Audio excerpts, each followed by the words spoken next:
Salut à tous, j'espère que vous allez bien. Le choc de cette 16e journée de Liga, avant-match Barça, Atlético Barça plus précisément. C'est parti.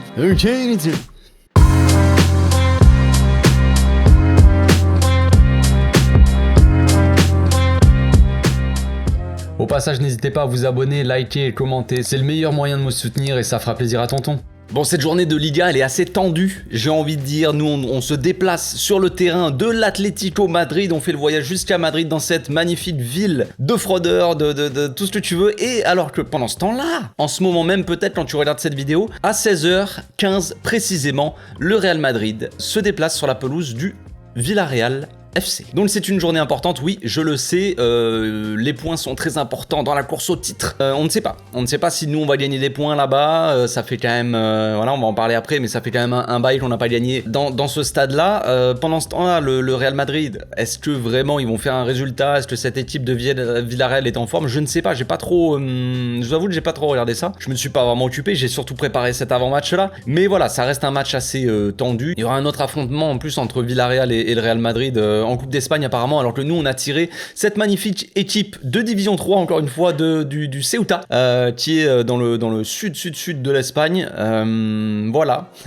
On peut dire qu'on est chanceux quand même, on peut dire qu'on est chanceux. On est tombé sur l'équipe la plus faible qui est restée dans cette Coupe d'Espagne. Après, vu les matchs qu'on fait contre Division 3, on est à l'abri de rien les amis, on est à l'abri de rien. Donc comme je le disais, nos déplacements à Madrid, ils sont assez tendus, donc ça va être assez décisif. Pas forcément décisif dans la course au titre, mais disons que ça va être assez important dans cette petite course au titre. Vous le savez, on est premier ex aequo avec le Real Madrid, le même nombre de points donc, et là on se déplace tous les deux contre des adversaires qui sont assez importants de cette Liga, et sachant qu'en plus de ça, là, les deux derniers déplacements à l'Atlético Madrid, ils sont soldés par deux défaites, 2-0, 1-0, aucun but marqué, et c'était sous Koeman. Voilà, les matchs, je précise quand même, c'était pas le même coach. Voilà. En parlant de coach, Xavi a parlé en conférence de presse d'avant-match. Donc je vais pas relayer toutes les infos, tout ce qu'il a dit, mais en gros il a parlé des deux derniers matchs du Barça. Il a dit que dans le contenu c'était pas si mauvais en soi les matchs. Il a dit c'était surtout qu'on manquait cruellement et clairement d'efficacité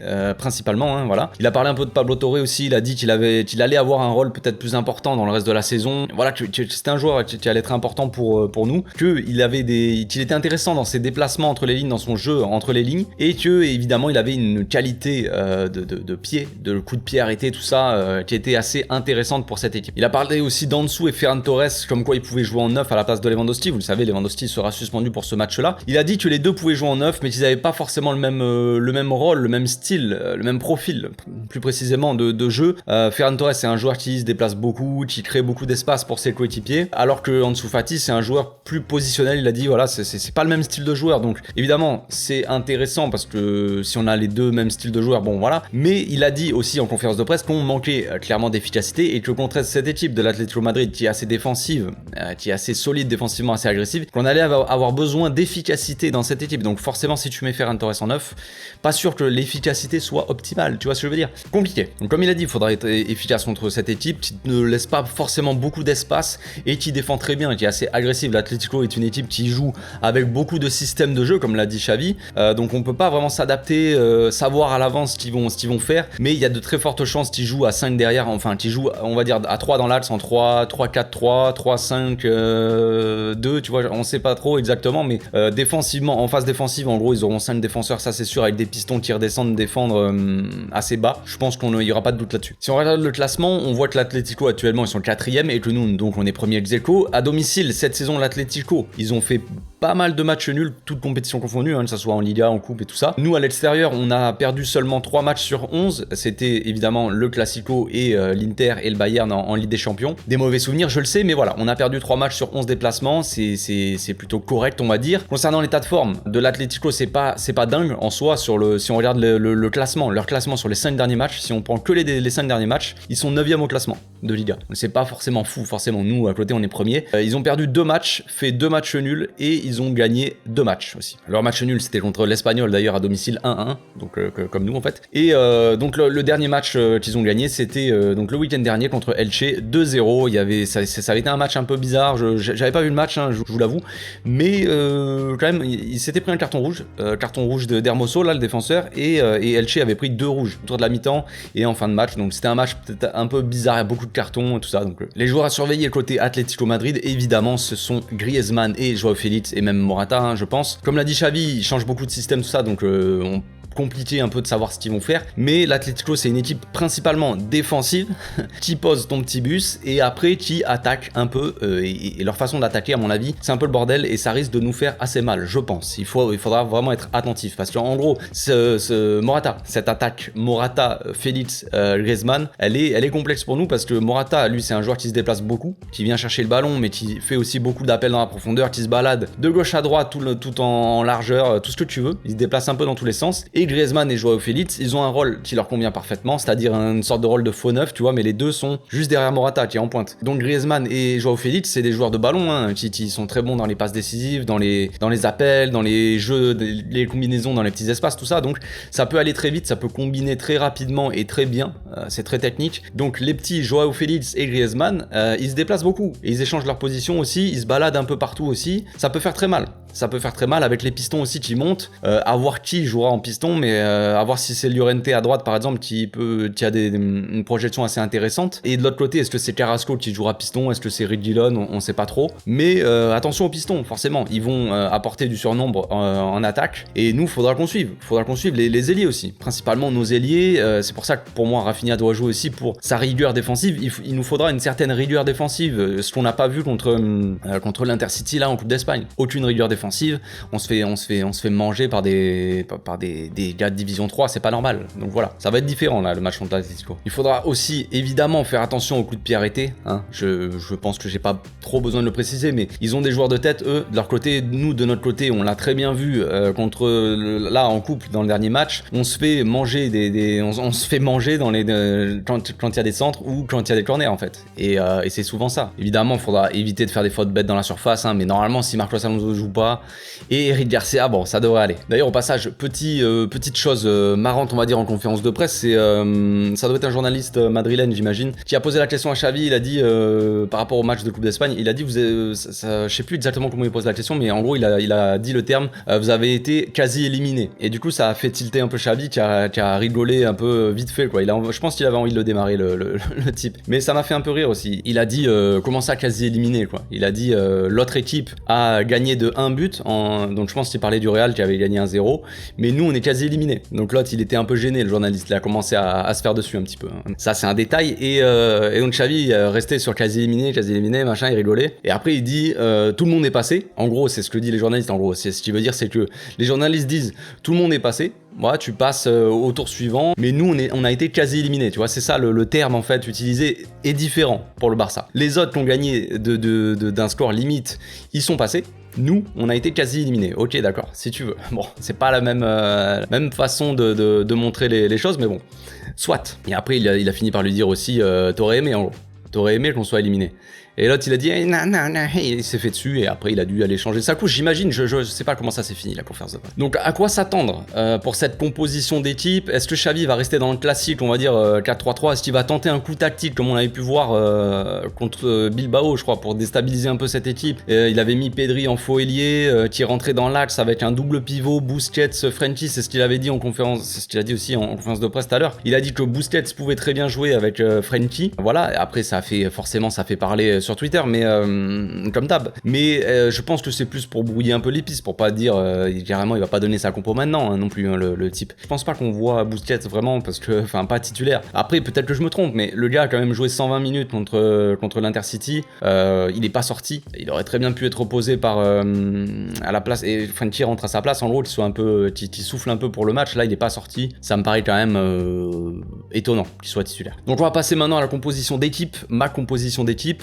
Je partirai avec un 4-3-3 classique, on va dire, mais qui ne reste pas figé quand on est en position en phase offensive. Donc au cas, retour de Ter Stegen évidemment, après son petit repos face à l'Intercity. Une défense, Koundé, Araujo, Christensen, Baldé. Donc là, on a une bonne défense, j'ai envie de dire. Est-ce que les 4 sont à 100%? On a le côté droit un peu fébrile, j'ai envie de dire. Koundé, Araujo revient bien, mais il revient de blessure. Koundé, on le sent un peu fatigué. Est-ce qu'il sera vraiment titulaire ou pas? Je ne sais pas. Est-ce que ça sera Roberto qui jouera à sa place? C'est possible, c'est une possibilité.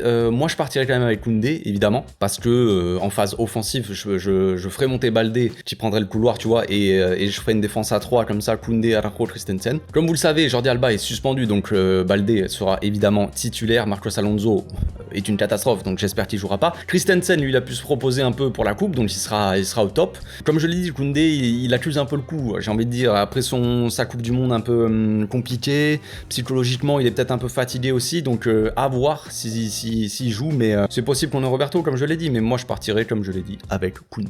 Au milieu, je partirai donc avec Frenkie, Gavi et Pedri. Ce bon vieux Busquets a joué, donc comme je l'ai dit, 120 minutes contre l'Intercity. Voilà, pour moi, ça veut dire qu'il ne sera pas titulaire. Xavi a dit, comme je l'ai dit en conférence de presse, que ça serait possible et tout ça, mais je pense pas. À moins qu'il y ait vraiment une grosse surprise, on va dire, mais je vois mal Busquets jouer 120 minutes quelques jours avant le match, et là enchaîner avec un match contre l'Atlético Madrid qui sera quand même assez virulent, assez agressif, être titulaire comme ça, je pense pas. Pourquoi pas faire entrer aussi mon petit Franck Kessié, que j'adore, pendant le match, selon le résultat, tout ça, tu pourras apporter un peu aussi de physique dans l'entrejeu, voilà, pourquoi pas. Selon le score, tu fais rentrer Kessié, tu mets un double pivot Kessié-Frenkie et tu tiens le match aussi. Ça peut être une solution. En attaque, je partirai avec Rafinha à droite, Ansu Fati dans l'axe et Dembélé à gauche. Donc c'est une attaque en soi qui n'est pas pour moi optimale, on va dire, parce que comme vous devez vous en souvenir, mais en début de saison, on avait une attaque Rafinha, Lewandowski, Dembélé, et c'était pas fou. Dembélé à gauche n'est pas fou, Rafinha à gauche n'est pas fou, et on avait dit donc ici que maintenant on voulait plus voir un des deux à gauche. On voulait voir soit Dembélé, soit Rafinha à droite et quelqu'un d'autre à gauche. Mais là, est-ce qu'on a vraiment le choix? Il manque Lewandowski. Voilà, je ne sais pas. Comme je l'ai dit la dernière fois en Coupe d'Espagne, Xavi, j'ai l'impression qu'il a testé quelques petits trucs. Il avait testé Baldé en ailier, il a testé Dembélé, j'avais l'impression qu'il jouait à moitié dans l'axe avec en dessous. Donc ça, c'est aussi l'association, l'animation à surveiller. Est-ce que Dembélé jouera axial, on va dire, ou est-ce que ça sera plus en dessous? Est-ce que quand on construit par moment, Ansu Fati sera à gauche et Baldé prend le couloir, Ansu Fati rentre dans l'axe, Dembélé décale, on a des appels un peu croisés? À voir, je ne sais pas. Moi, en phase offensive, de toute façon, les gars, je partirai donc ça serait une sorte de 3-2-5, si tu préfères, pour faire simple, hein. Mais en gros, il y aurait 3 défenseurs, donc Koundé, Christensen, Araujo, Christensen. Sur les couloirs, t'aurais Rafinha et Baldé. Sachant que Rafinha peut échanger son rôle aussi avec Gavi, je pense que Gavi des fois peut prendre le couloir, Rafinha rentrer dans l'axe et tenter la frappe ou la passe, mais qu'ils soient un peu plus proches de la surface aussi. Rafinha des fois ça peut être intéressant. Donc à surveiller aussi cette association Gavi-Rafinha, ça peut être intéressant, ça peut faire des différences sur le côté. Je garderai un milieu Pedri, Frenkie pour gérer le milieu, et donc une attaque, en gros t'aurais en attaque, t'aurais Rafinha et Baldé sur les côtés, comme j'ai dit, Dembélé, Gavi dans les demi-espaces, et dans l'axe Ansu Fati, tu vois, avec des échanges. Ça peut être Dembélé, je sais pas. Mais vous voyez à peu près le délire. Dembélé qui sera positionné à gauche aussi, qui est censé avoir une meilleure frappe du droit, normalement, si j'ai bien compris. Parce que je tire mieux du droit. Donc voilà, comme vous l'avez remarqué, j'aimerais bien que Rafinha rentre un peu dans l'axe. Peut-être que Gavi peut prendre le couloir, ou si Roberto joue, ce sera lui qui prendra le couloir clairement, et Rafinha rentrera. Rafinha qui tente, qui ose des frappes. J'ai envie que les attaquants, ils osent frapper, provoquer, qui prennent des risques, parce que ça commence à me gonfler, les attaquants qui prennent aucun risque, tout ça, même les milieux, hein. Donc il va falloir frapper, même si au bout d'un moment, Dembélé, je sais bien qu'il frappe beaucoup, mais que généralement c'est trop fort, c'est pas cadré, c'est n'importe comment, mais qu'il essaie de frapper. S'il est meilleur en frappe du droit, eh ben qui joue à gauche et qui rentre et qui frappe. Au lieu de faire des 50 feintes de frappe tous les 2 secondes, juste tu oses tirer du droit, frère. Ansu Fati, il va falloir aussi qu'il soit tueur dans la surface. Un centre, une frappe. première intention directe, cherche pas. Donc on verra, j'attends évidemment une victoire, il va pas falloir faire d'erreurs dans ce match-là, les erreurs aussi, va falloir être attentif quoi. Si tu fais la moindre erreur, je pense que Griezmann, Morata, Joao Félix devant peuvent te faire très mal. Ça peut partir un peu dans tous les sens et désorganiser cette défense-là qui est quand même assez compliquée en ce moment. Donc faudra faire attention, faudra être attentif. J'attends un gros match de Frenkie, une grosse activité défensive, j'espère que ce sera le Frenkie des derniers matchs qu'on a vu quand il a joué en 6, parce que les derniers matchs où il a joué en 6, c'était plutôt bon. Contre Villarreal, il avait fait un gros match, surtout une grosse première mi-temps. Contre Bilbao, il était en double pivot avec Busquets, mais il avait sorti aussi un gros match. J'attends beaucoup de Frenkie, évidemment, dans un match comme ça aussi important, s'il est titulaire, on attend une masterclass de Frenkie. Et après, j'attends des mecs tueurs devant. J'attends aussi un Pedri un peu plus brillant. J'attends un Pedri un peu plus brillant parce que les derniers matchs, quand même, Pedri c'est un peu plus compliqué. On le sait, Gavi il a un rôle un peu moins de créateur, on va dire. Il fait beaucoup d'appels, beaucoup de jeux sans ballon, des récupérations, un gros pressing. Le premier à mettre le pressing devant sur la défense. Il revient, il fait beaucoup de courses, beaucoup d'activités, le Gavi. Donc ça c'est ok, c'est son rôle. Maintenant Pedri, il faut qu'il ait un rôle. Il a un rôle à la construction, tout ça, mais il faut qu'il ait un rôle aussi à la création et à la finition, plus proche de la surface, qui crée plus d'occasions, plus de dangers, qui l'ose frapper, qui joue un peu plus haut, même si là pour le coup, moi mon animation, j'ai pas mis un Pedri très haut. Il faut quand même un équilibre, il faut qu'il y ait Frenkie, peut-être Pedri au milieu. Mais de temps en temps, si Frenkie il reste bas, Pedri il monte un petit peu. Si Frenkie il monte un petit peu, peut-être que Pedri, Gavi peuvent rester un peu au milieu. Voilà, mais il faudra faire beaucoup d'appels, tenter beaucoup de choses, je sais pas, c'est se sortir les doigts tout simplement. Voilà, je pense qu'on va finir là-dessus, je pense que j'ai fait le tour les amis. Donc on se retrouve demain en avant-match sur, je pense cette fois-ci, YouTube. On fera un avant-match sur YouTube en live 1 heure avant le match. Donc on se retrouve demain et d'ici là, passez une très bonne journée. Ciao.